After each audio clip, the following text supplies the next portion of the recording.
Oke teman-teman, sekarang tanggal 8 November 2023 ya, kita akan live Instagram karena DJP mau live Instagram teman-teman ya.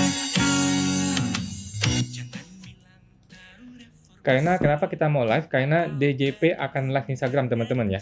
DJP akan live Instagram, bukan, live YouTube ya. DJP akan live YouTube dan kita akan live kan juga live-nya DJP ini. Ini dia ya teman-teman ya, biar gua kasih lihat. Nah, ini dia ya. Jadi DJP itu akan membuat sebuah live YouTube yang namanya perlindungan data pribadi siapa yang menjamin teman-teman ya. Nah, oke. Jadi by the way, perkenalkan dulu teman-teman ya, yang belum kenal, gua adalah Awan Chai, duta pajak abal-abal ya. Pelatih konsultan pajak pertama dan satu-satunya di Indonesia. Nah, hari ini jadi kita akan live nanti kalau sudah dimulai ya, mengenai live YouTube-nya DJP mengenai perlindungan data pribadi siapa yang menjamin. Oke. Yang gua dengar teman-teman ya, yang gua dengar podcast ini tuh akan membahas seputar data-data WP, kayaknya berhubungan dengan kasus gua yang merekam di KPP, gitu ya. Jadi apakah beliau ini akan meng-counter argumen gua atau bagaimana, kita tunggu nanti teman-teman ya. Yang perlu kita pahami adalah bahwa podcast dari DJP ini adalah kerjasama dengan Cermati ya. Cermati, kalau lu tahu Cermati yang sering-sering hubungan dengan kartu kredit, kemudian yang berhubungan dengan informasi-informasi pajak dan sebagainya. Nah, semua ini dibikin pakai uang rakyat teman-teman ya. Semua ini dibikin pakai uang rakyat, pakai uang pajak kita semua teman-teman ya. Jadi kita semua perlu tahu apa isinya. Seluruh fasilitas, seluruh host kan dibayar semua ya, pakai uang teman-teman ya. Semua hostnya, semua dibayar. Biaya-biaya sehubungan dengan podcast ini adalah pakai uang rakyat dan untuk rakyat semuanya, untuk kita semua ya. Jadi informasinya haruslah persis, haruslah taat sesuai dengan hukum yang berlaku di Indonesia, gitu teman-teman ya.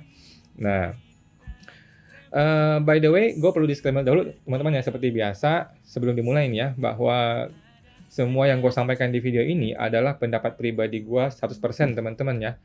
Ini bukanlah kajian akademis, tidak dapat dibuktikan kebenarannya, belum tentu sesuai peraturan pajak yang berlaku ya. Jadi mohon koreksinya apabila yang salah ya guys. Oke.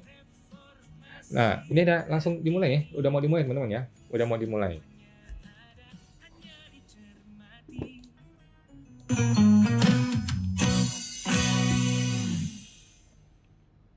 Halo kawan pajak, selamat datang kembali di podcast Cermati, podcast cerita reformasi terkini. Hanya di Cermati. Terima kasih. Jadi di podcast Cermati ini kita akan membahas topik-topik yang memang sedang hangat dan ter-up to date. Bagi kawan pajak yang ingin menyaksikan episode sebelumnya, langsung saja ke kanal YouTube Dijen Pajak RI. Dan untuk episode kali ini bersama saya Meilani Trisartika, kita akan mengulas tentang aspek hukum pengambilan gambar atau video dan publikasi di instansi pemerintah. Langsung teman-teman ya, jadi clear ya, ini akan membahas mengenai publikasi di instansi pemerintah. Jadi langsung ditembak sehubungan dengan kasusnya gue ya teman-teman ya. Sebelum kita lanjut berbincang langsung dengan narasumber, kita akan saksikan tayangan berikut ini. Indonesia dengan jumlah penduduk mencapai 278 juta jiwa semakin mengalami pertumbuhan yang signifikan dalam penggunaan teknologi digital. Pada awal tahun 2023, jumlah pengguna internet telah mencapai 213 juta orang atau setara 77% dari total populasi Indonesia. Melindungi data pribadi menjadi penting di era teknologi informasi karena data menjadi aset yang sangat berharga. Perlindungan data pribadi tidak hanya melindungi data seseorang, tapi untuk melindungi hak-hak dasar dan kebebasan individu. Kebocoran atau penyalahgunaan data pribadi akan menyebabkan kerugian pada reputasi seseorang, termasuk membawa konsekuensi hukum. Di tengah transformasi digital yang dilakukan untuk dapat mengakses data wajib pajak, Direktorat Jenderal Pajak berkomitmen melindungi data wajib pajak. Komitmen Direktorat Jenderal Pajak dalam perlindungan data wajib pajak merupakan bagian dari rahasia jabatan dan terkait dengan kode etik pegawai Direktorat Jenderal Pajak. Selamat datang kembali di podcast Cermati dan sudah hadir bersama kita narasumber hari ini, Beliau adalah Ketua Tim Pengendalian dan Layanan Aduan Konten Internet Ilegal, Direktorat Pengendalian Aplikasi Informatika, Direktorat Jenderal Aplikasi Informatika, Kementerian Komunikasi dan Informatika Republik Indonesia. Beliau adalah Bapak Deden Imaduddin Soleh. Selamat datang Bapak Deden. Selamat pagi. Gimana kabarnya Pak? Baik, sangat baik. Alhamdulillah ya, yang pasti kita berdoa semoga Pak Deden selalu diberikan kesehatan. Begitu juga kawan pajak di rumah, semoga kita semua selalu dalam keadaan sehat ya. Baik Pak, biasanya di bulan-bulan apa Pak? Di kantor itu sibuk paling hektik itu di bulan apa Pak? Sebetulnya kalau kita di kementerian sama ya Pak. Sama. Bulan-bulan Oktober November ini lagi. Oktober November ya. Bulan ini berarti ya Pak ya? Betul. Terima kasih Pak sudah berkenan hadir Pak di kesibukan Bapak. Baik Pak, ini kalau saya baca Bapak di Direktorat Pengendalian Aplikasi Informatika, betul ya Pak? Iya, benar. Secara garis besarnya atau secara singkat, tusinya seperti apa Pak di direktorat tersebut? Kalau Direktorat Pengendalian secara umum sebetulnya tugasnya tadi mengendalikan informasi elektronik, dokumen elektronik dan juga sistem elektronik. Kalau saya kebetulan di tim pengendalian dan layanan aduan konten internet ilegal, spesifiknya sebetulnya tadi untuk pemblokiran konten, kemudian stempel hoax, kemudian kemarin yang sedang ramai ini kan blokir rekening dan juga aduan nomor seperti itu. Menarik ya Pak ya? Ya, betul. Lumayan menarik dan cukup menyita waktu. Ya, menantang juga ya. Dan tadi pagi Pak, subuh-subuh saya sempat menemukan artikel, kurang lebih intinya sekitar 85% pengguna internet di Indonesia mengakses internet dengan menggunakan telepon genggam atau smartphone. Benarkah seperti itu Pak? Iya, memang ini terjadi pergeseran. Kalau dulu kan kita untuk mengakses internet ini tidak mudah, harus ke warnet atau harus punya laptop dengan akses internet. Kalau Betul. sekarang mungkin hampir sebagian besar orang mengakses internet itu dengan handphone. Bahkan bisa jadi jumlah handphone yang beredar itu lebih banyak dibanding jumlah penduduk. Bisa gitu ya? Iya, karena bisa jadi ada yang satu orang punya satu atau bahkan 2-3 handphone gitu, seperti itu. Dan makanya itu yang membuat orang mudah mengakses informasi, karena sekarang kemanapun pasti bawa handphone, sehingga informasi apapun lebih cepat didapat. Tetapi tadi kecepatan informasi itu biasanya tadi tidak berbanding lurus dengan akurasi biasanya, karena ingin cepat, belum divalidasi dan lain-lain, tetapi udah disebar seperti itu biasanya. Baik Pak, jadi imbasnya seperti apa Pak? Ya, imbasnya salah satunya tadi terjadi penyebaran hoax, terus penyalahgunaan informasi, atau misalnya orang sekarang siapapun bisa dengan mudah memfoto atau merekam gitu kan, seperti itu, sehingga orang sekarang mudah sharing, tetapi mereka tidak tahu konsekuensi ketika misalnya tadi apakah kita sebetulnya boleh sembarangan men-share informasi atau sebetulnya ada hal-hal tertentu yang sebetulnya dilarang. Nah, sebetulnya itu di Undang-Undang ITE sebetulnya sudah diatur dari sejak tahun 2008 seperti itu. Baik, jadi Pak, sejalan dengan hal tersebut tadi Bapak sampaikan mengenai Undang-Undang ITE. Ini bagaimana sih Pak keberadaan Undang-Undang ITE ini? Sekaligus cakupan Undang-Undang ITE itu meliputi apa saja? Begitu.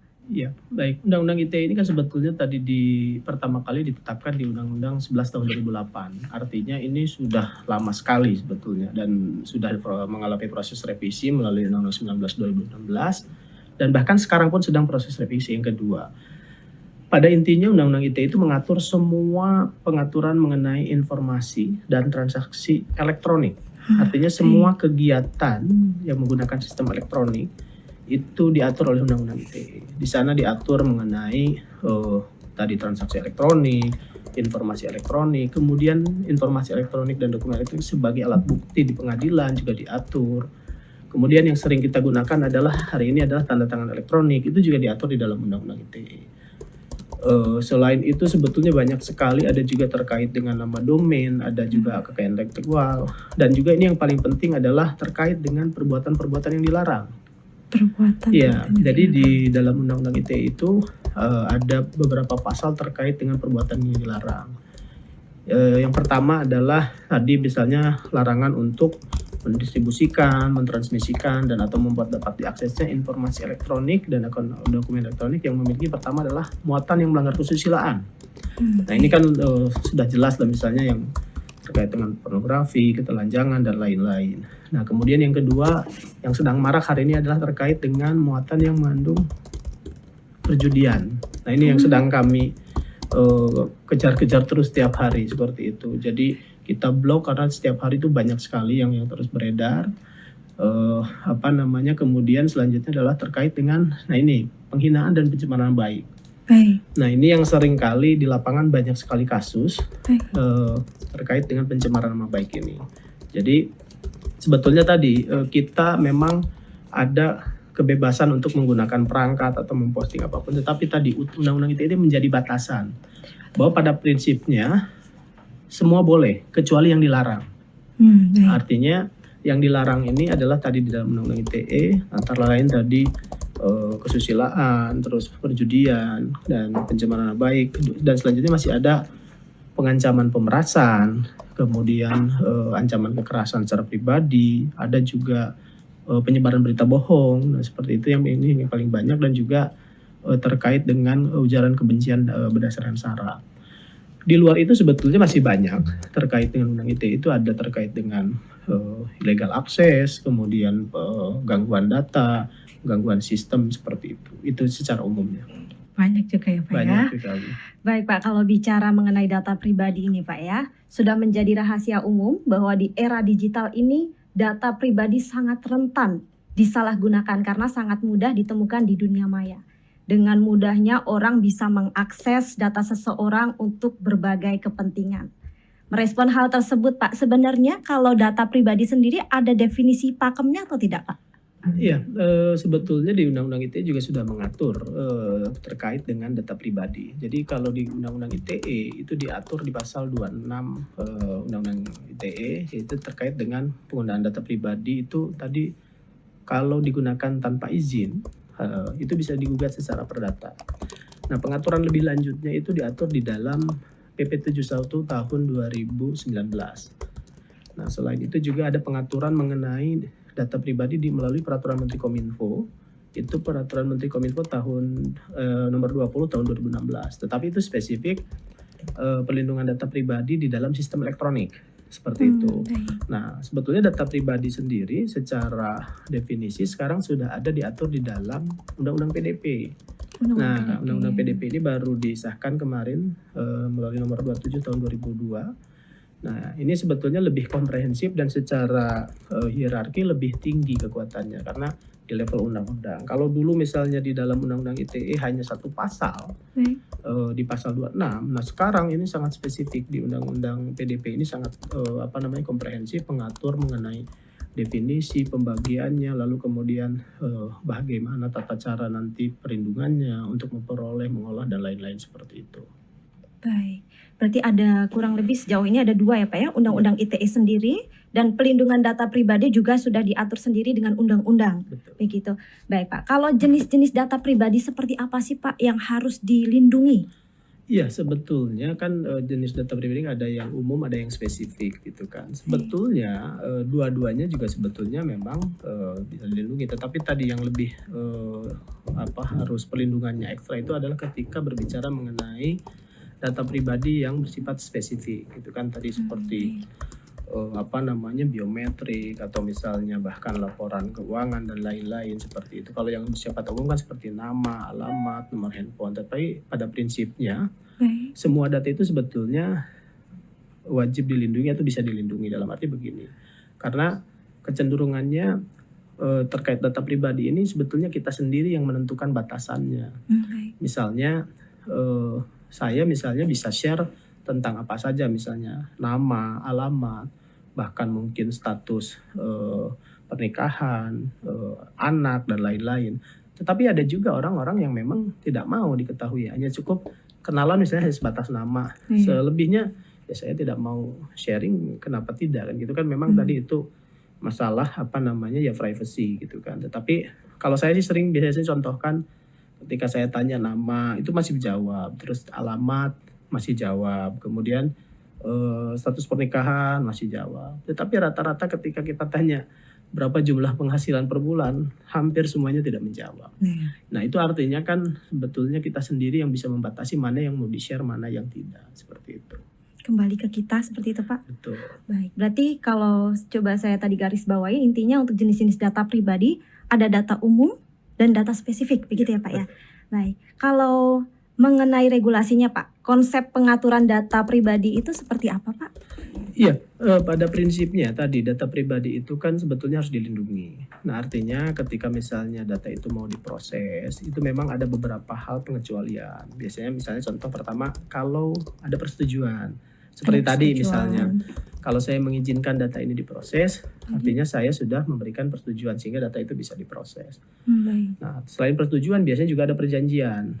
Misalnya perjanjian itu seperti saya misalnya melakukan kontrak misalnya sebagai pegawai gitu kan. Nah, ketika misalnya di dalam kontrak itu bahwa nanti data ini akan digunakan oleh bidang kepegawaian untuk ABC, maka saya sebetulnya itu sudah bisa diproses berdasarkan perjanjian.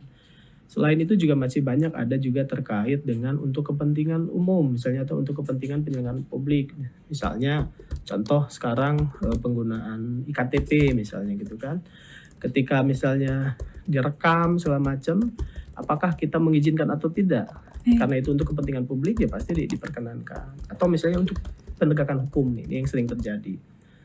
Untuk penegakan hukum itu biasanya kan misalnya orang tadi awalnya harus ada concern atau tidak. Betul. Nah, tetapi ketika untuk penegakan hukum, dasarnya itu adalah tadi, ketika untuk penegakan hukum yang data yang tadinya tidak bisa diproses harus bisa diproses untuk kepentingan penegakan hukum. Tetapi tadi yang menjadi perdebatan adalah penegakan hukum ini levelnya apakah harus penyidikan atau hanya lidik gitu kan seperti itu.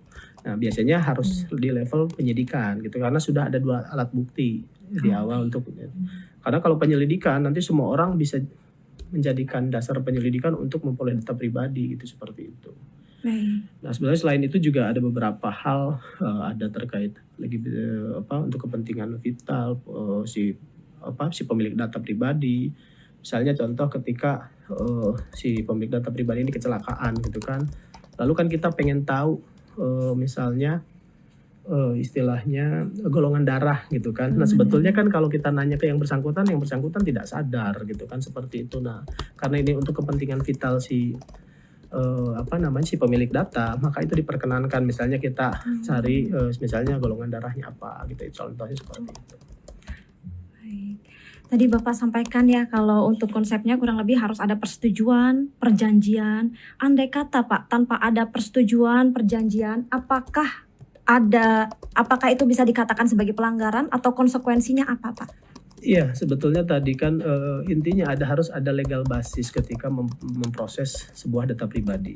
Nah, itu kan tadi beberapa legal basis sebetulnya persetujuan, terus kemudian perjanjian. Itu sebetulnya merupakan legal basis. Artinya kalau misalnya memproses tanpa legal basis itu pasti pelanggaran. Artinya ketika misalnya ada seseorang yang mau melakukan pemrosesan data pribadi itu harus ada legal basis. Di mana tadi salah satunya bisa persetujuan atau kontrak perjanjian atau kepentingan umum, kepentingan penegak hukum dan lain-lain seperti itu. Baik, menarik Pak. Tadi Bapak sampaikan Undang-Undang ITE, kemudian Undang-Undang PDP, ini sebenarnya sama atau kaitannya seperti apa sih Pak? Saya masih belum dapat nih Pak. Iya, jadi sebetulnya begini, yang pertama kali tadi kan yang mengatur sistem elektronik dan transaksi elektronik itu Undang-Undang ITE. Baik. Nah, di mana sebetulnya PDP itu sudah diatur tetapi hanya 1 pasal di dalam Undang-Undang ITE. Nah, dalam perkembangannya karena di sistem elektronik ini banyak sekali pemrosesan data pribadi gitu kan, karena dalam setiap transaksi atau apapun pasti banyak sekali data pribadi yang diproses, maka diatur tersendiri sekarang Undang-Undang PDP. Nah, Undang-Undang PDP ini sebetulnya dia lebih umum dalam arti yang dilindungi itu tidak hanya data pribadi di dalam sistem elektronik, termasuk yang offline juga. Nah, kalau dulu misalnya di dalam Undang-Undang ITE yang dilindungi spesifik hanya di dalam sistem elektronik. Tetapi dengan Undang-Undang PDP yang sekarang, yang dilindungi tidak hanya yang online, termasuk yang offline. Contoh misalnya paling sederhana, kalau saya masuk ke dalam sebuah gedung, biasanya kan di depan diminta KTP dan lain-lain. Pertanyaan saya, garansi apa yang saya pegang bahwa KTP atau data-data itu tidak disalahgunakan? Nah, itu kan sebetulnya juga bagian dari pelindungan data pribadi. Kalau misalnya saya masuk ke gedung, kalau misalnya saya iseng gitu yang pengelola pengelola tadi daftar buku tamu, ada nomor KTP, bahkan ada nomor HP, sangat mudah saya untuk jual gitu. Ada NIK, ada nomor handphone, Alamat, ada bahkan ya. bisa jadi ada alamat atau bahkan bisa jadi ada instansi dan jabatan gitu loh. Nah, makanya dengan undang-undang PDP itu sebetulnya lebih komprehensif melindungi data pribadi baik online maupun offline seperti itu. Offline. Nah, itu tadi Bapak sampaikan juga tuh garansi. Garansi sejauh ini garansinya seperti apa, Pak? Iya, sebetulnya kan begini, ketika saya memberikan sebuah data, saya kan harus memastikan bahwa data itu dijaga. Baik. Nah, pertanyaannya tadi kan sebetulnya kita kan sangat kurang aware lah terhadap data kita. Kita bahkan misalnya main kasih data begitu saja. Tapi ketika sudah ada yang menghubungi atau apa baru merasa risih. Apa sih ini kok? Padahal bisa jadi kita sendiri yang kurang aware terhadap data pribadi. Jadi sebisa mungkin ketika kita memberikan data, mohon maaf itu kadang saya juga agak rewel kalau diminta data misalnya entah NPWP, entah KTP gitu atau apa gitu. Bisa jadi sebetulnya kepentingannya untuk proses administrasi gitu kan. Nah, tetapi kan apakah contoh misalnya ketika saya memberikan data-data tadi, apakah di dalam internal itu sudah ada SOP untuk melindungi data pribadi atau tidak? Bisa jadi yang minta itu misalnya dia tidak menyalahgunakan data pribadi, tapi bisa jadi di layer yang lain yang menerima itu yang menyalahgunakan. Nah, ini yang sebetulnya sering muncul kekhawatiran ketika kita memberikan data pribadi. Khususnya tadi misalnya ketika KTP ini kan sangat lengkap datanya. Ada nama, NIK, tanggal lahir, bahkan golongan darah, status menikah, segala macam gitu kan. Dan ini kan sangat lengkap. Makanya seringkali saya biasanya cukup ketika misalnya mau pesan tiket pesawat, kirim KTP gitu kan. Saya biasanya hanya kirim misalnya nama dengan NIK. Apakah itu sudah cukup? Harusnya kan sudah cukup. Karena yang diminta tuh hanya nama dan NIK. Tetapi yang kita berikan kan datanya lebih banyak. Nah, biasanya nggak mau ribet nih. Biasanya udah Pak kirim aja foto KTP-nya. Masalahnya yang kita berikan itu sebetulnya yang dia tidak butuhkan. Yang dibutuhkan kan sebetulnya hanya nama dan NIK kalau kita misalnya. Itu sama dengan kita menggunakan aplikasi. Contoh misalnya aplikasi transportasi online gitu kan. Sebetulnya yang diminta itu yang dibutuhkan untuk supaya bisa dilayani misalnya hanya berupa nama atau nomor handphone atau misalnya izin lokasi gitu kan. Tapi biasanya kita yang lain-lainnya pun kita isi lengkap. Jadi sebetulnya kita sendiri yang memberikan data sebanyak itu. Padahal kan kalau misalnya kita mau lebih hati-hati, kita berikan data itu hanya memang yang diperlukan. Seperti tadi misalnya untuk pesan tiket ya cukup kasih nama aja dengan NIK. Oh, seperti itu ya Pak ya? Iya, karena pada saat nanti dicek, kan yang dicek itu nama dan NIK saja. Tidak dicek alamatnya di mana. Misalnya, mohon maaf gitu, saya alamatnya di mana gitu kan nggak diisi juga gitu. Sama juga dengan tadi aplikasi yang transportasi misalnya. Saya kan nggak perlu ngisi hobi saya apa sebetulnya. Cukup nomor handphone. Kenapa nomor handphone? Karena kalau misalnya si driver mau hubungi ya butuh nomor handphone kan. Ya, seperti itu. Kemudian kenapa saya mengizinkan lokasi? Karena supaya tahu mau jemputnya di mana gitu kan. Tapi untuk yang lain-lainnya yang tidak perlu sebetulnya tidak perlu diberikan seperti itu. Wah, menarik ya Pak. Ini pengingat untuk saya juga nih. Saya biasanya pengen simple kasih foto KTP. Seharusnya jangan seperti itu ya. Ya seperti itu kan Pak ya? Iya. Lebih hati-hati gitu Lebih ya. hati-hati karena begini, ini ada beberapa contoh misalnya gini. Kalau misalnya tadi diberikan KTP secara lengkap, saya dengan mudah mungkin bisa dijadikan untuk pinjol, Pak. Oh itu ya. Ini yang lagi memang lagi happening. Betul, karena kan datanya itu lengkap gitu kan. Beda kalau misalnya tadi bahkan sebetulnya nama dan NIK saja itu juga bisa disalahgunakan. Contoh misalnya, tapi ini bukan untuk ditiru ya. Maksudnya ini untuk lebih kehati-hatian. Ketika saya misalnya punya nama dan NIK, lalu saya buatlah KTP yang mungkin ya secara fisik palsu. Karena kan yang asli sebenarnya iktp gitu kan.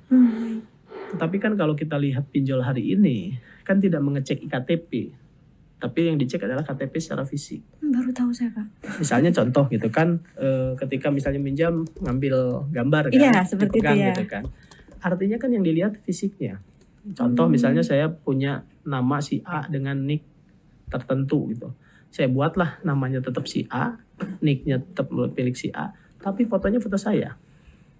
Jadi pada saat difoto kan fotonya sama gitu kan. Tapi kan mereka tidak pernah ngecek nama dan nick itu benar dengan wajah saya atau tidak. Ketika misalnya dicek ke Dukcapil, nama dan nick itu benar. Tapi kan fotonya Beda tidak ya? dicek. Nah makanya kenapa saya bilang harus lebih hati-hati adalah seperti itu. Jadi bahkan dengan nama nick saja itu bisa disalahgunakan. Apalagi datanya yang lebih lengkap seperti itu. Kalau misalnya nih Pak, sudah terlanjur bagaimana Pak? Kalau Saya sudah sering terlanjur, memposting gitu ya foto saya sembari memegang KTP gitu. ya sebisa mungkin itu segera dihapus yang begitu-begitu. Sisanya tinggal berdoa aja Mbak. Tidak Berdoa bisa ya? mengendalikan. Karena sulit mengendalikannya. Apa yang sudah tersebar di publik atau di Iya. internet itu kan kita sangat sulit mengendalikannya. Makanya sehingga sebisa mungkin tadi misalnya kalau masih bisa dihapus segera dihapus seperti itu. Baik Pak, menarik sekali ya Pak. Sudah lumayan banyak loh Pak yang kita bahas ya Pak. Tapi sebelum kita lanjut ke perbincangan berikutnya, kita akan sapa dulu rekan kita penyuluh pajak di segmen Penyuluh Menjawab. Sudah hadir bersama kita penyuluh dari KPP Mataram Barat dengan Mas Doni Kurniawan, dipandu oleh teman saya Mbak Nova Diantari. Silakan. Terima kasih Studio 1 Lantai 16 Kantor Pusat Direktorat Jenderal Pajak.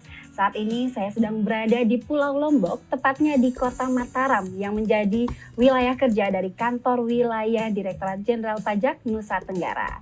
Jalan-jalan ke tepi pantai, pulangnya membawa ikan. Mari kita bincang santai mengenai isu perpajakan. Kali ini kita akan membahas mengenai pemadanan NIK menjadi NPWP bersama saya Nova Diantari dalam segmen Penyuluh Menjawab. Semuanya ada, hanya dicermati.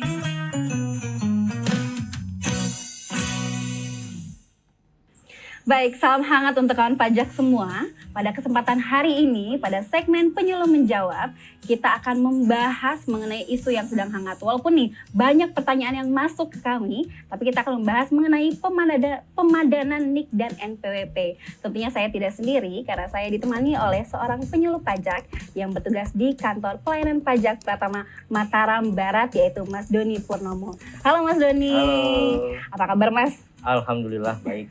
Udah siap ya Mas untuk menjawab semua pertanyaan dari kawan pajak? Siap, insya Allah. Nah, langsung aja Mas Doni ya. Pada saat ini DJP sedang gencar-gencarnya nih Mas untuk mensosialisasikan pemadanan NIK dan NPWP. Jadi semua masyarakat itu diharuskan ya Mas untuk melakukan pemadanan NIK dan NPWP. Betul ya Mas? Ya betul. Jadi kita mewajibkan atau mengharuskan seluruh masyarakat, terutama yang sudah punya NPWP. Mbak. Oke. Ya, jadi yang sudah punya NPWP kita kita wajibkan untuk memadankan NIK dan NPWP-nya sekaligus. Nah, sekaligus ini. Jadi sekaligus memperbaiki data-data yang mungkin waktu daftar itu kurang lengkap atau harus dilengkapin gitu, Mbak. Baik Mas Doni, kalau gitu gimana sih caranya biar wajib pajak atau kawan pajak bisa memadankan NIK dan NPWP dengan mudah? Nah, jadi kita bisa memadankan NIK dan NPWP itu di mana saja, kapan saja, 24 jam sehari, 7 hari dalam seminggu, Mbak. Itu tersedia semua kapanpun ya? Semua kapanpun. Jadi ada 4 langkah yang bisa kita tempuh. Yang pertama, kita login dulu, Mbak. Login di djponline.pajak.go.id. Nanti ada halaman utama, kita lihat di situ ada NPWP kita. Yang kedua, kita pilih menu profile. Menu profile. Kita pilih menu profile. Nah, yang ketiga, kita masukkan NIK kita di sana. Nanti di sana ada kolom NIK, kita masukkan 16 digit NIK kita. Nah, setelah itu baru kita pilih validasi. Oke, kita klik ya, validasi. Baik. Nah, setelah itu apakah langsung valid gitu? Sebagian besar langsung valid, Mbak. Oke. Sebagian besar langsung valid. Tapi, nah ini ada tapinya nih. Kadang-kadang banyak yang nggak valid. Nah, kenapa itu kalau tidak valid itu ya? Yang pertama, nama. Oke. Nama di KTP itu biasanya ada nama, ada gelarnya. Nah, kan ada gelarnya di KTP itu dokter siapa. Tapi kalau di data Dukcapil untuk validasi itu sebenarnya gelarnya itu kita hilangkan, ditiadakan. Jadi harus murni nama Murni ya. namanya saja. Itu satu. Baik, oke. Yang kedua itu tanggal lahir, tempat tanggal lahir. Oke. Nah itu yang utama yang harus sama dengan KTP. Itu ya buat teman-teman yang belum Oke. Buat teman-teman yang belum melakukan pemadanan NIK dan NPWP, segera lakukan pemadanan atau istilahnya validasi ya di dalam sistem DJP online. Pilih menu profil, kemudian lakukan update NIK, tanggal lahir dan sebagainya di situ, kemudian klik validasi. Kalau hasilnya valid, maka sudah selesai. Kalau hasil tidak valid, maka teman-teman perlu datang ke KPP untuk melakukan konfirmasi, karena kadang-kadang tuh ada NPWP double lah, nomor NIK double lah, yang aneh-aneh gitu, perlu diselesaikan langsung ke KPP ya teman-teman ya. Itu bisa. Oke. Tapi kalau nama, nah itu kita nggak bisa rubah di sana. Jadi harus merubah di Harus merubah di KPP terdekat. Oke. Jadi nggak perlu kita rubah di KPP di mana kita terdaftar. Jadi kalau misalnya kita lagi kerja nih, misalnya di Mataram, tapi kita terdaftarnya di Oke. Jakarta, jadi bisa kita ubah di KPP yang di Mataram. Oke, berarti kalau tidak valid, kita sesuaikan datanya. Dan kalau namanya yang tidak sesuai, kita bisa ubah data di KPP. Iya, Berarti tadi langkahnya sebenarnya mudah ya, Mas? mudah. Kita login ke djponline.pajak.go.id, kemudian kita ke menu profil. Nah, profil atau profile boleh ya? Boleh lah. Boleh ke menu profil, kemudian kita masukkan NIK kita, kemudian klik validasi gitu ya. Nah, kalau misalnya sudah valid, sudahkah gitu saja? Kita login atau gimana? Nah, nanti kita bisa login dengan menggunakan NIK kita, Mbak. Langsung ya, langsung bisa. Jadi teman-teman mulai sekarang kita sudah bisa login menggunakan NIK ya. Jadi sudah tidak perlu lagi login menggunakan NPWP. Mulailah membiasakan diri login ke DJP online menggunakan nomor NIK Anda. Supaya kita terbiasa pakai nomor NIK. Kita lupakan mengenai NPWP 15 digit. Mulai sekarang gunakanlah NIK 16 digit. Mengenai pemberi kerja. Jadi misalkan kawan pajak yang bekerja di suatu perusahaan sudah valid semua, sudah pemadanan NIK menjadi NPWP. Nah, gimana sih pemberi kerjanya itu bisa sinkron nih datanya dengan yang ada di sistem data dari pemberi kerja tersebut. Biar sinkron, jadi sama ya datanya ya. Kalau untuk pemberi kerja, terus ada teman-teman mungkin yang pihak swasta yang berhubungan dengan NPWP, jadi kita menghimbau untuk meng-upgrade sistemnya. Oke, Jadi, biar match ya. Biar match, jadi biar bisa jadinya kalau dulu pakai 15 digit NPWP, sekarang pakai 16 digit. Oke, Sesuai pakai dengan yang NIK. baru. Iya, Betul. karena kan nanti per 1 Januari itu sudah launching. Oke. Ya. Jadi match nanti saat perusahaan atau si pemberi kerja melakukan pemotongan gitu ya, Mas. Jadi sudah sesuai yang dipotong itu 16 digit NPWP itu yang dipunyai oleh para pegawainya Iya, gitu jadi ya. di bukti potong juga bukan lagi NPWP 15 digit tapi 16 digit gitu. Berarti yang 15 digit NPWP itu sudah tidak berlaku ya, Mas, nanti? Kemungkinan ya, kemungkinan kita akan memberi jeda beberapa waktu. Oke. Tapi nanti pasti ada cut off-nya. Oke, gitu. Yang pasti tadi ya cut off-nya itu di awal ini kalau bisa nih 1 Januari 2024 sudah baru semua sistem datanya sudah match gitu ya. Baik. Berarti tidak ada perubahan hak ataupun kewajiban ya terhadap kawan pajak ini ya. Jadi tinggal berubah nomor aja ya sebenarnya ya. Oke. Nah, ini juga pertanyaan yang banyak ditanyakan nih. Kenapa sih kawan pajak ini harus memadankan NIK menjadi NPWP? Dan sebenarnya apa tujuannya sih, Mas? Nah, yang pertama itu untuk kepastian hukum, Mbak ya. Kepastian hukum. Ya, karena sudah ada di undang-undang harmonisasi perpajakan. Yang kedua untuk lebih meningkatkan pelayanan kepada wajib pajak. Oke, Gitu. bisa gitu ya? Bisa itu. Karena seperti itu, ya. Jadi kan, jadi kita kemana-mana nggak perlu bawa NPWP. Oke. Jadi kita tinggal bawa KTP aja. Gitu kan. Juga demi untuk keadilan kan gitu. Dan yang terakhir ini yang paling penting, Mbak. Apa itu? Ini adalah program nasional Satu Data Indonesia. Oh, jadi akan terwujud satu data Satu Indonesia. Data Indonesia. Oke. Sama juga kan, karena juga di kita juga masalahnya itu ada satu orang bisa memiliki beberapa NPWP, ada sampai 2 NPWP. Jadi dengan adanya NIK ini selain mendukung satu data Indonesia juga satu data NPWP. Oke, jadi Jadi nomor yang sudah kita punya nih Iya. yang ada di KTP 16 digit itu bisa berguna sebagai nomor identitas kita maupun nomor pajak gitu Nomor ya pajak. untuk melakukan kewajiban perpajakan kita gitu ya, Mas. Wow, jadi sebenarnya memang penting ya iya. demi keamanan juga kalau misalkan tadi 2 NPWP sebenarnya merugikan kawan pajak sendiri ya gitu. Kalau seperti ini jadi lebih simpel gitu. Kita tidak perlu membawa 2 kartu ya di dompet gitu. KTP. Iya, KTP saja cukup. Baik, terima kasih ya Mas Doni. Sepertinya pertanyaan dari kawan pajak ini sudah terjawab semuanya. Terima kasih. Dan terima kasih juga kepada kawan pajak yang sudah menyimak sesi segmen penyuluh menjawab kali ini. Saya Nova Diantari dan Saya Doni Purnomo Sidik. kami kembalikan ke Studio 1 Lantai 16 Kantor Pusat Direktorat Jenderal Pajak. Semuanya ada, hanya dicermati.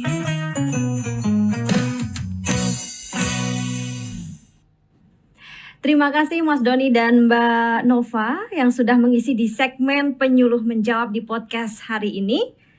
Baik, kita kembali lagi ke perihal pelindungan data pribadi. Dan saya masih ingat sekali ya tadi pesan dari Pak Dendeng bahwa kita harus lebih berhati-hati lagi untuk share data pribadi kita. Seperti itu kurang lebih ya Pak. Baik Pak, mengenai pelindungan data pribadi yang terkait dengan Undang-Undang Nomor 27 Tahun 2022 ini, apakah juga memberikan perlakuan khusus berdasarkan lokasinya? Misalnya penerapan di dalam itu berbeda, perlakuannya di luar wilayah itu juga berbeda seperti itu Pak. Ya, sebetulnya begini, Undang-Undang 27 tahun 2002 ini sebetulnya kan untuk melindungi data pribadi dimanapun. Mau yang mengelola data pribadi itu sektor swasta atau government gitu kan. Justru baik government maupun swasta punya tanggung jawab yang sama untuk melindungi data pribadi. Nah, artinya untuk melindungi data pribadi itu baik swasta atau government itu harus punya kebijakan yang intinya bagaimana data pribadi ini terjaga seperti itu. Misalnya kalau misalnya dalam tadi pelayanan publik gitu kan, ketika memproses data pribadi, cara menjaga data pribadi seperti apa? Gimana kalau misalnya ternyata disalahgunakan oleh internal? Artinya kan harus ada kebijakan internal supaya tidak ada terjadi penyalahgunaan data. Atau misalnya tadi bahkan data pribadi di lingkungan kantor sekalipun, misalnya ya orang juga tidak boleh sembarangan misalnya merekam, memfoto gitu kan, misalnya wajah orang atau identitas orang seperti itu. Artinya yang dilindungi ini sebetulnya adalah data pribadinya. Jadi justru lembaga itu punya kewajiban untuk melindungi data pribadi yang dikelolanya atau yang berada di sekitarnya seperti itu. Sehingga kebijakan-kebijakan yang diambil itu misalnya harus tadi bagaimana sebisa mungkin melindungi data pribadi tersebut.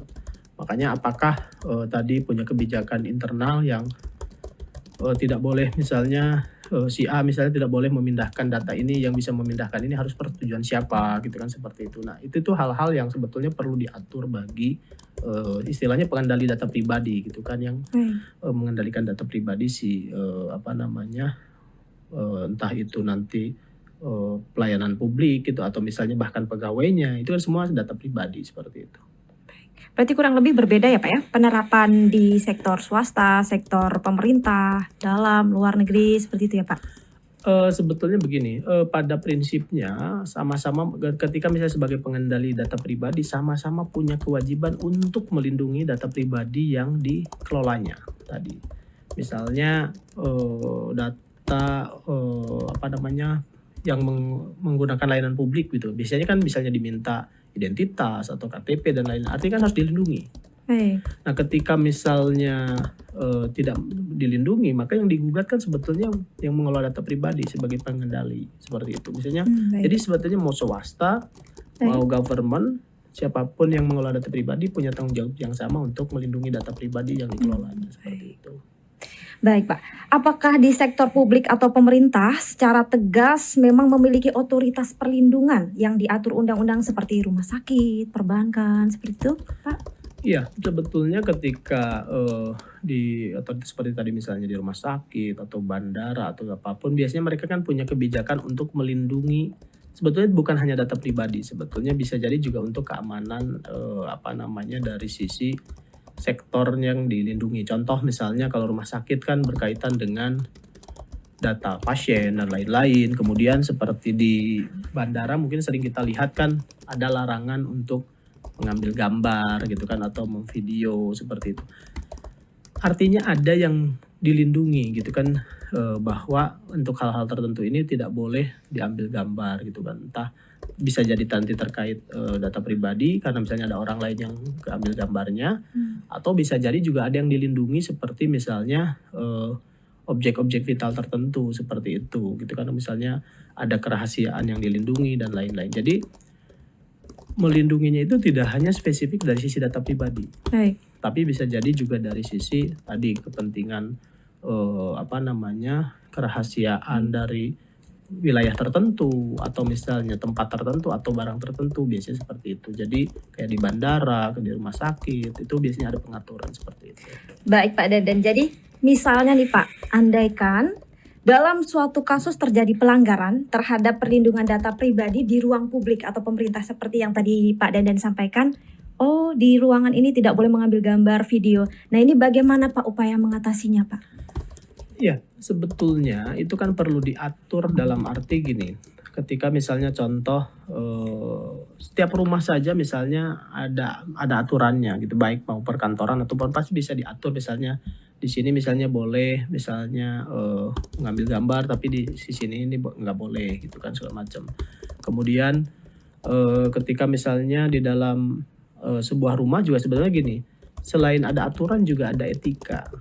Pertanyaannya kan apakah ketika tidak ada larangan spesifik artinya menjadi boleh semua gitu kan. Baik. Nah ini juga harus jadi catatan juga gitu. Bukan berarti ketika tidak ada larangan ini dengan serta-merta kita bebas melakukan apa-apa. Nah makanya lebih baik diatur saja supaya tadi bagi orang-orang yang mungkin tidak memiliki etika dan lain-lain biar lebih jelas gitu. Bahwa oh di sini tidak boleh, di sini tidak boleh. Kan kadang mempertanyakan di sini tidak bolehnya kenapa gitu kan. Iya. Ya tadi kalau kita buat aturannya jelas, ini ada aturannya, ini dilarang karena ini. Tapi memang agak susah juga ketika misalnya bertemu dengan orang-orang yang tadi, wah ini kan gak ada aturannya gitu loh. Ya saya bebas ngapain saja. Nah tadi makanya lebih baik diatur saja bahwa misalnya contoh kayak di dalam rumah kan ketika orang bertamu, apakah ketika tidak ada larangan masuk ke kamar langsung diperbolehkan masuk ke kamar, kan tidak juga. Nah tetapi karena ini ruang publik gitu kan, lebih baik diatur bahwa yang boleh masuk sini hanya si A, misalnya kalau masuk sini tidak boleh ngapain, itu bisa diatur sebetulnya. Karena ini berbicara mengenai wilayah tertentu gitu kan, dalam arti ya betul ruang publik, tetapi apakah boleh seenaknya, kan tidak juga. Makanya orang masuk ke bandara kalau begitu ya masuk-masuk saja gitu kan, bahkan direkam di video segala macam. Tapi kan ada larangannya seperti itu. Baik, kalau misalnya sudah kejadian nih Pak, ada seseorang misalnya mengambil gambar di ruang publik seperti itu, kemudian misalnya katakanlah di-share, apakah itu bisa dikatakan sebagai tindakan penghinaan atau pencemaran nama baik? Jadi kurang lebih seperti apa sih Pak tindakan? Oh tindakan ini bisa disebut dengan tindakan pencemaran nama baik. Oh tindakan seperti ini bisa dikatakan sebagai tindakan penghinaan. Itu ada ukurannya tidak Pak? Iya, sebetulnya ketika tadi misalnya apakah ini bisa dikategorikan penghinaan atau pencemaran nama baik, sebetulnya ukurannya sederhana. Jadi di Undang-Undang ITE itu kan ada pengaturan di pasal 27 ayat 3. Nah, itu mengacu kepada dulu ketentuannya adalah 310 dan 311 KUHP.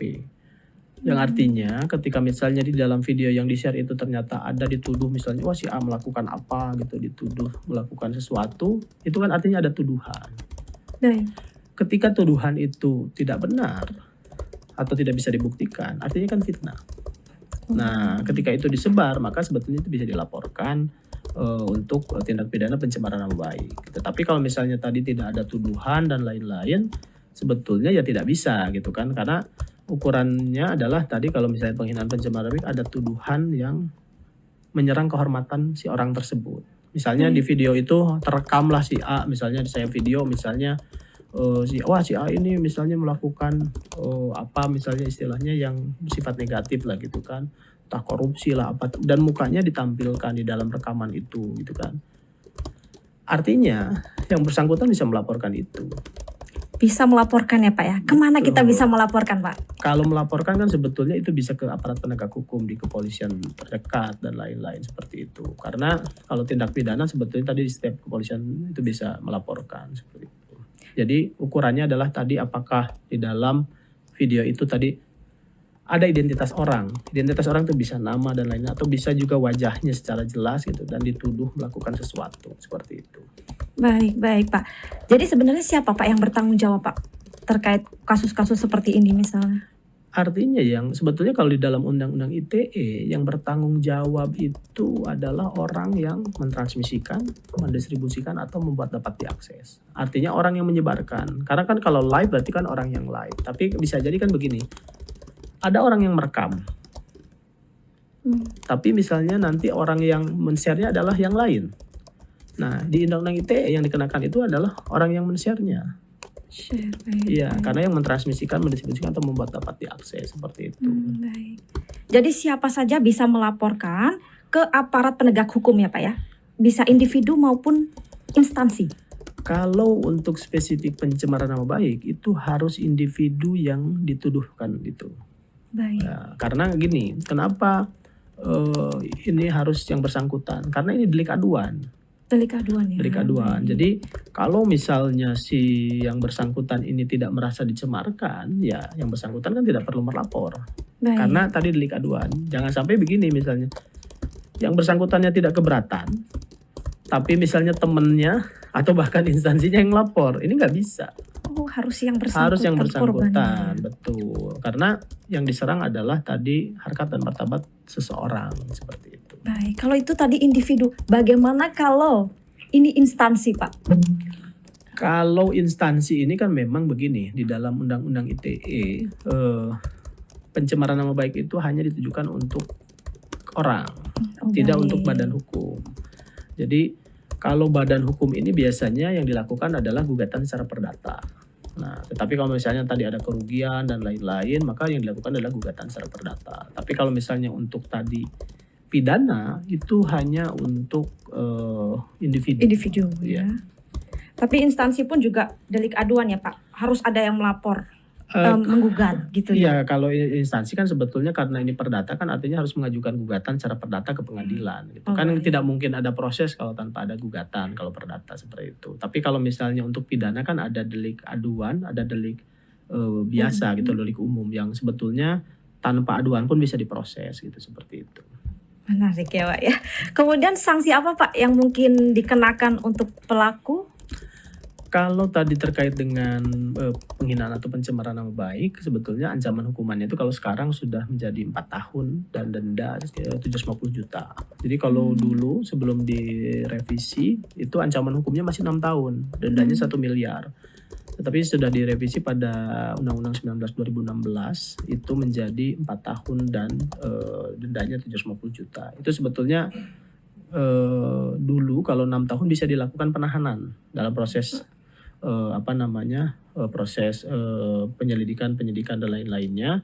Tetapi kalau sekarang dengan 4 tahun tidak bisa lakukan penahanan, seperti itu bedanya. Baik, ini di KUHP ya Pak? Ini masih di Undang-Undang ITE, tetapi di Undang-Undang nanti ITE. memang di KUHP akan dicabut pasal-pasal tersebut.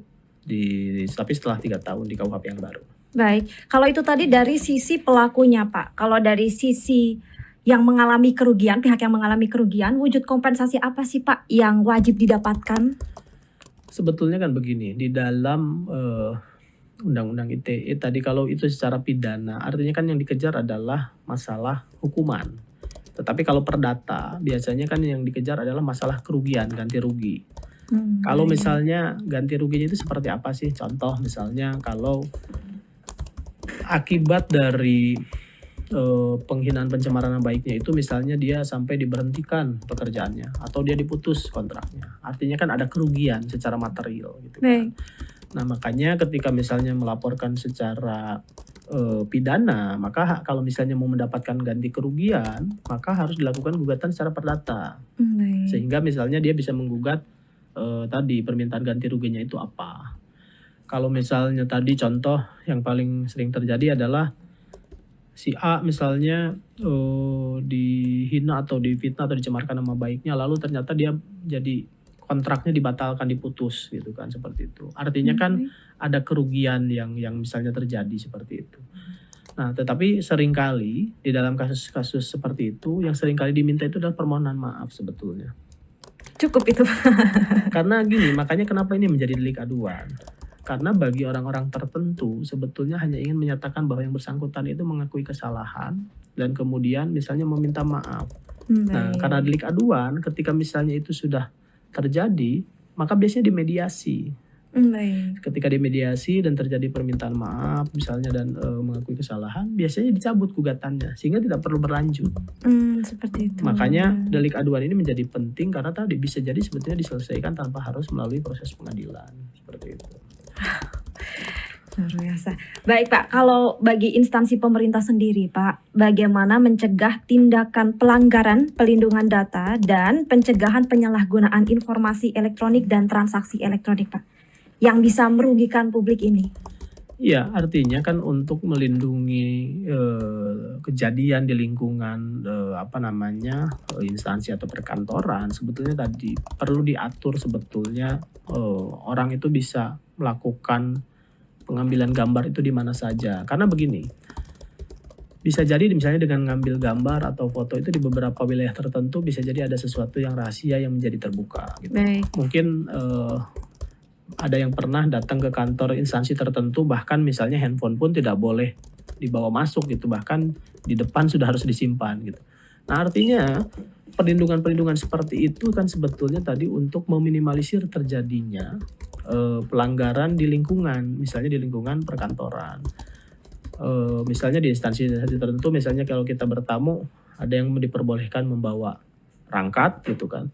Tapi ada juga yang beberapa hanya level tertentu yang boleh bawa perangkat, sehingga kemungkinan untuk terjadi pelanggaran ini menjadi tidak ada karena perangkat yang berpotensi untuk digunakannya menjadi tidak bisa diakses kan gitu. Seperti itu. Nah, makanya apakah misalnya tadi boleh masuk ke wilayah tertentu misalnya tapi tidak boleh melakukan A, B, C gitu kan. Ya namanya kita tempat layanan publik dan lain-lain kan sebetulnya diperbolehkan mengatur, misalnya contoh jamnya jam sekian, misalnya kemudian disediakan tempat duduk, ngantrinya di mana, itu kan sebetulnya sebuah pengaturan. Baik.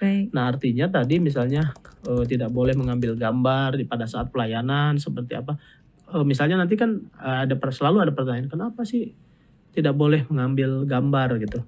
Ya kan pertanyaan juga dibalik, ya kenapa harus juga ngambil gambar gitu maksudnya. Kepentingannya kan apa segala macam seperti itu. Sehingga pengaturan itu menjadi penting untuk meminimalisir terjadinya pelanggaran tadi penyalahgunaan informasi di lingkungan kantor, baik itu dilakukan oleh pegawai ataupun maupun pengunjung seperti Baik. itu. Artinya setiap instansi pemerintah perlu ada aturan ya Pak ya untuk mencegah pelanggaran atau penyalahgunaan informasi elektronik dan transaksi elektronik ini ya? Iya, karena begini, setiap tempat, baik itu perkantoran atau bahkan rumah pasti punya aturan. Tapi kan tadi ada pihak-pihak tertentu yang diperkenankan untuk mengambil gambar, itu pun setelah biasanya meminta izin dari si kepala kantor misalnya istilahnya gitu kan.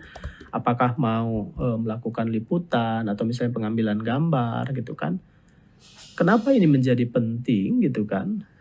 Ketika misalnya ada hal-hal tertentu yang misalnya tempat ini tempat misalnya yang memang strategis atau vital, makanya itu yang perlu diatur sebetulnya. Karena jangan sampai begini, misalnya kita sebagai misalnya pengelola kantor tidak tahu juga mana yang strategis, mana yang tidak gitu kan. Artinya kan harus diklasifikasi. Sehingga kalau di sini silahkan saja orang mau foto selfie kan biar orang juga tahu kantor, misalnya kantor siapa gitu kan seperti itu. Tapi ada juga tempat tertentu yang memang dibatasi gitu kan seperti itu. Karena mungkin kita sering lihat itu di rumah sakit atau di bandara gitu kan. Itu biasanya selalu ada misalnya ada yang larangan foto di wilayah tertentu, tapi di tempat lain tidak ada larangan seperti itu. Itu tadi tindakan preventif ya Pak ya. Intinya kurang lebih untuk setiap pemerintah membuat aturan sendiri. Kalau untuk tindakan represifnya Pak, kurang lebih seperti apa?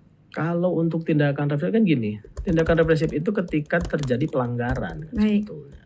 Kalau misalnya sudah ada aturan, lalu misalnya mereka memaksakan, artinya si pemilik tempat itu kan sebetulnya bisa mengusir yang bersangkutan karena tidak mau mengikuti aturan yang berada di dalam lingkungan kantor tersebut.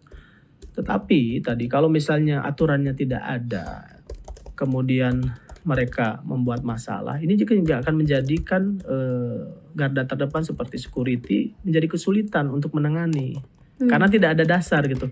Kami Baik. mau usir dasarnya apa kan gitu. Beda ketika misalnya sudah ada aturan, ini ada arahan pimpinan, ada edaran siapa segala macam yang akhirnya mereka itu lebih berani.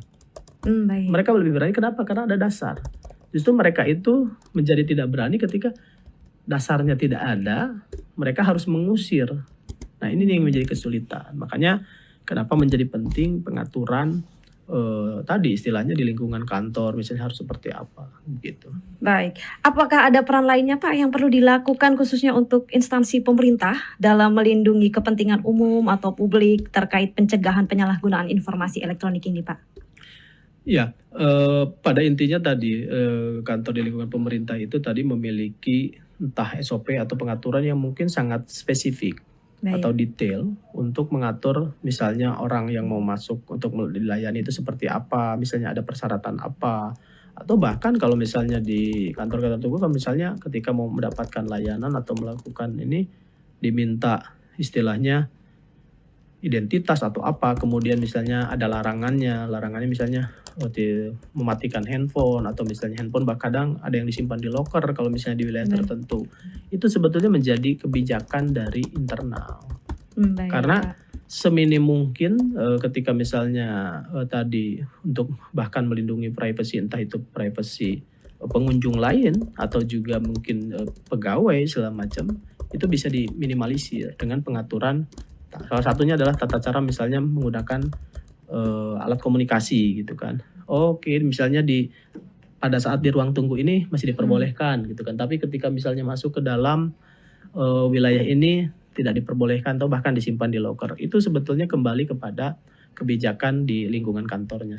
Seberapa strategis gitu dan seberapa penting untuk melindungi dari penyalahgunaan informasi seperti itu. Baik, menarik. Terima kasih Pak. Tadi sudah disampaikan oleh Pak Denden ya kawan pajak. Tindakan preventif seperti apa, kemudian tindakan represifnya seperti apa yang bisa dilakukan oleh instansi pemerintah. Baik Pak, sebelum kita tutup perbincangan kali ini, mungkin ada yang ingin disampaikan terlebih dahulu, closing statement dari Pak Denden, silakan Pak.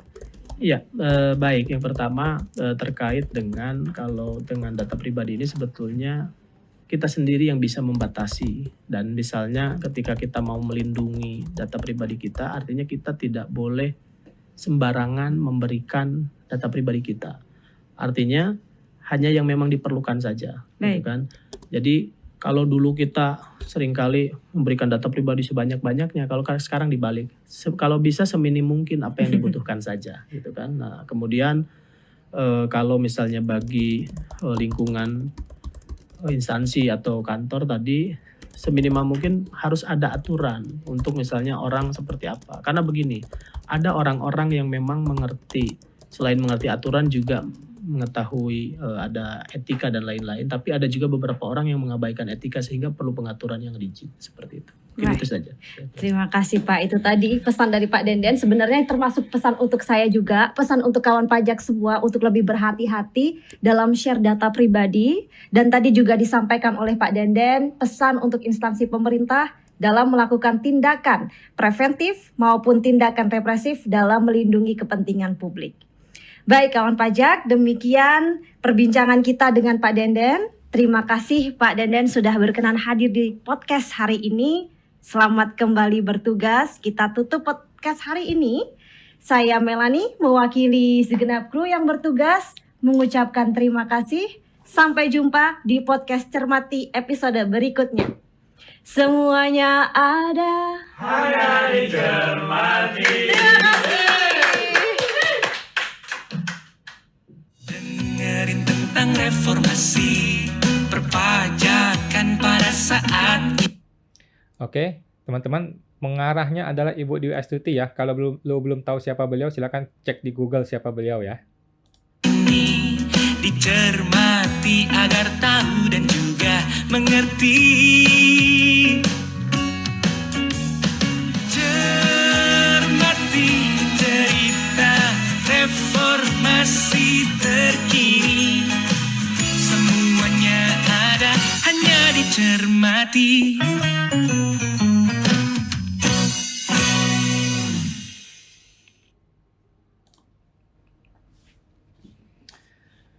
Oke guys, luar biasa.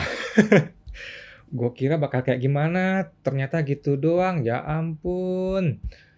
Teman-teman, itu podcast tidak murah teman-teman ya. Bikin podcast seperti itu tidak murah dan pakai uang rakyat, teman-teman ya. Pakai uang Anda semua, uang kita semua untuk bikin podcast seperti itu ya. Itu mahal, bikinnya tidak murah, pakai uang kita, dan kita punya tanggung jawab untuk mereview atau menganalisa atas podcast tersebut teman-teman ya. Karena itu podcast milik pemerintah, dibangun pakai uang rakyat. Oke teman-teman. Ada 10 poin yang gue tangkap di sini ya. Wah, 10 poin luar biasa ya. Kata Bapak Deden yang terhormat tadi di situ ya. Beliau ini bukan orang sembarangan teman-teman ya, orang Kemeninfo ya kalau nggak salah ya. Jadi satu poin yang gue tangkap dari Pak Deden tadi, dia bilang mengatakan, mudah-mudahan ini nggak salah teman-teman ya. Kalau salah tolong dikoreksi.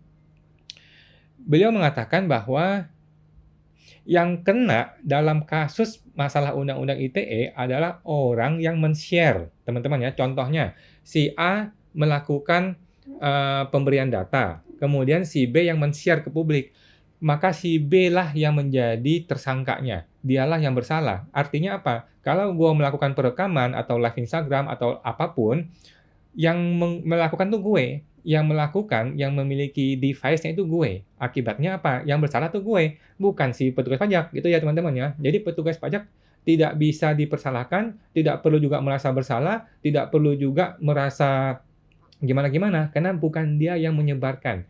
Jadi Pak Deden sudah mengatakan dengan jelas, di Undang-Undang ITE sudah jelas, katanya dia ya, katanya beliau, bukan kata gue ya, yang melanggar hukum adalah orang yang menyebarkan, yaitu orang yang punya device, yaitu gue, gitu ya. Jadi sudah clear, Pak Deden sudah sepakat dengan gue ya, bahwa yang bersalah bukan si petugas pajak, sehingga petugas pajak pun tidak perlu merasa bersalah kalau ada penyebaran informasi elektronik, karena itu kesalahannya ada di orang yang punya device. Oke, clear ya?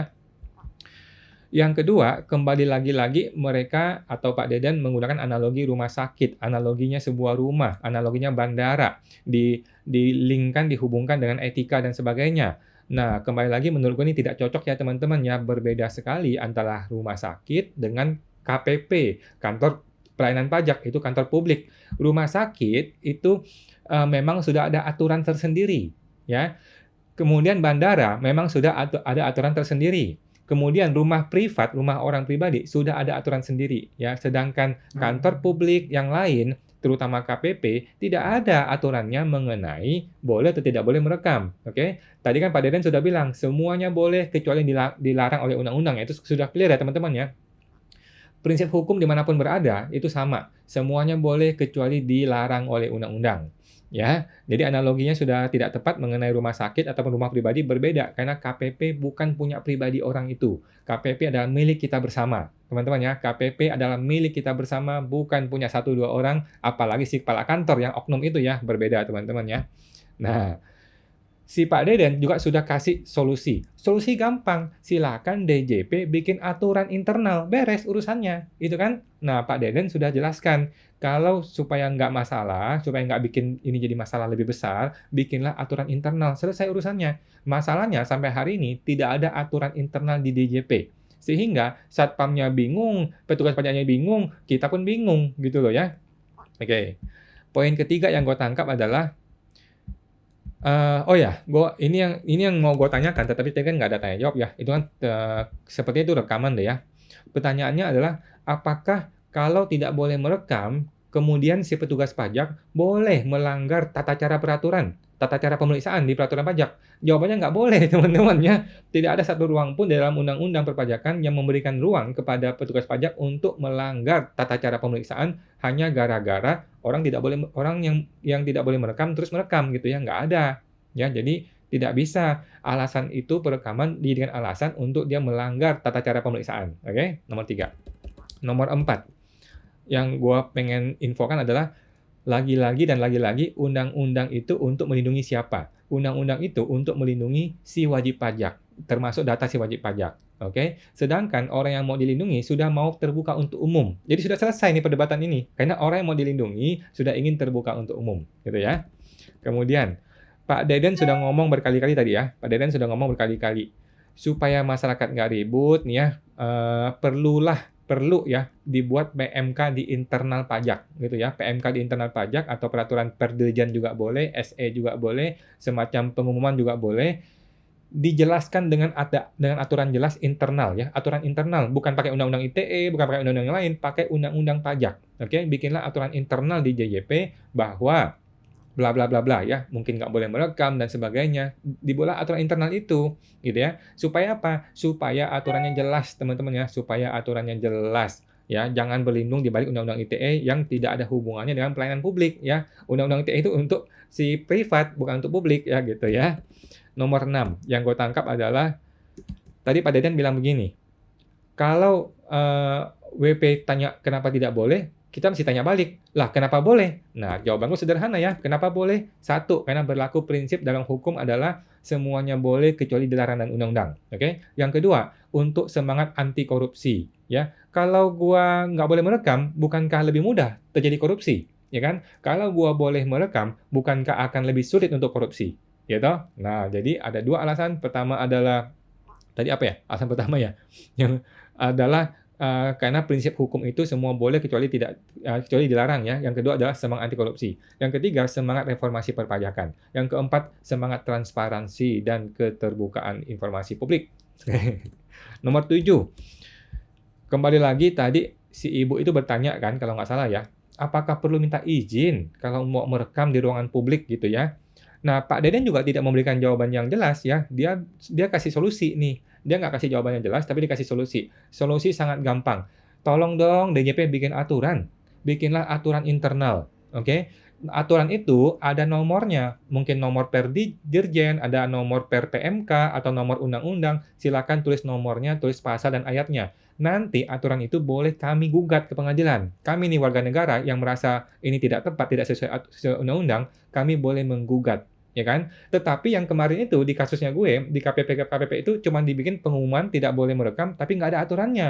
Tidak ada aturan internalnya mereka. Gitu lah. Jadi mereka berlindung di aturan yang lain. Sedangkan aturan yang lain itu tidak begitu ngomongnya. Gitu ya. Jadi salah omongannya. Gitu ya. Nah, jadi solusi sangat gampang. Pak Deden sudah kasih solusi yang tepat, yaitu bikinlah aturan internal. Yang ada nomornya, ada tanggalnya, siapa yang menerbitkan, nanti kita gugat ke pengadilan. Gitu. Nggak ada masalah. Gitu kan.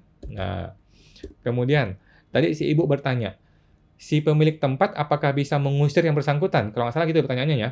Nah, jawaban gue jelas. Sorry bos, KPP bukanlah milik 1 orang, 2 orang, 3 orang, atau 10 orang. KPP itu milik kita bersama. Oke? Kantor pelayanan publik, kantor pajak adalah milik kita bersama. Dibangun, disewa, dibeli, menggunakan uang rakyat kita bersama. Bukan punya bapak lu. Ya, gitu ya teman-teman ya. Jadi KPP adalah milik kita bersama. Jadi tidak bisa dianalogikan dengan rumah orang pribadi ataupun bandara ataupun rumah sakit, nggak bisa. Karena sudah ada undang-undang khusus untuk itu. Sedangkan KPP tidak ada undang-undang khususnya. Nah, sedangkan KPP adalah milik kita bersama, bukan milik 1-2 orang ya. Sehingga 1-2 orang ini tidak boleh membuat aturan sendiri yang aneh-aneh, yang nggak jelas. Itu namanya sewenang-wenang ya. Nah, jadi harus menggunakan aturan yang sudah kita sepakati bersama.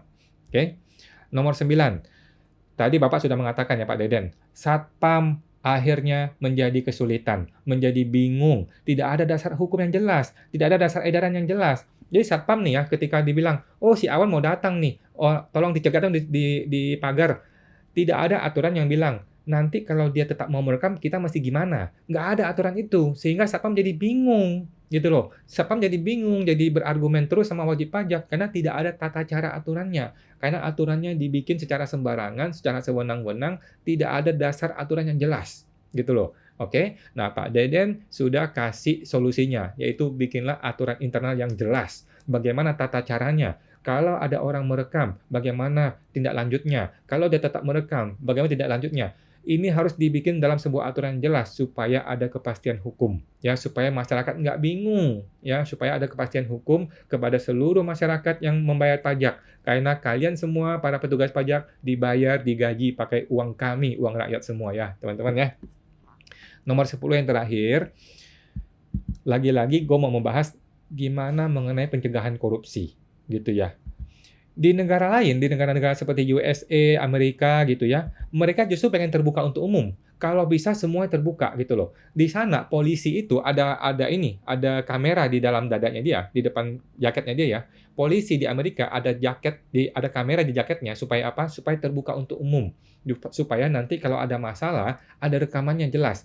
Nah, Indonesia ini malah mau mundur gitu loh. Gua mau terbuka untuk umum, kita wajib pajak mau terbuka untuk umum, malah si KPP-nya yang tidak mau terbuka untuk umum. Makin buruk, makin cilaka teman-teman ya. Kok malah mundur kita ke negara bukannya malah mau terbuka, malah mau jadi negara tertutup gitu ya. Jangan dong begitu ya. Kalau kalau tertutup tidak ada rekaman akan sangat mudah untuk korupsi. Nanti tinggal bagi-bagi duit di dalam KPP kan gampang gitu ya. Kalau boleh merekam, maka akan lebih susah untuk korupsi. Siapa yang berani korupsi kalau kalau semua terekam dengan baik, gitu? Nah, gitu teman-teman ya.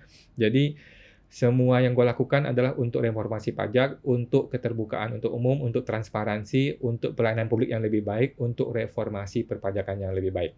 Oke teman-teman, kita nantikan kalau ada informasi lainnya lagi ya dari DJP. Mudah-mudahan ada koreksi dan kita tunggu kalau ada aturan yang lebih jelas akan lebih baik. Oke, sampai jumpa teman-teman.